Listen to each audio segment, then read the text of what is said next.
Open the scanner unit.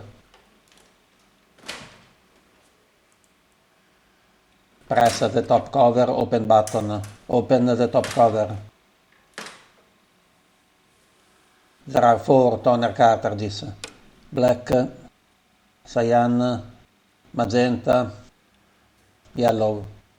Let's suppose you have to change the cyan toner cartridge.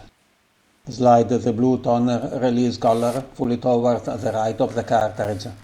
Lift the right end of the cartridge. Move the cartridge to the right and remove the cartridge from the printer. To reinstall the cartridge, insert the left end of the cartridge into the drum unit. Insert the right end of the cartridge down onto the drum unit. Slide the blue collar fully towards the left. Wipe the leads with a soft cloth.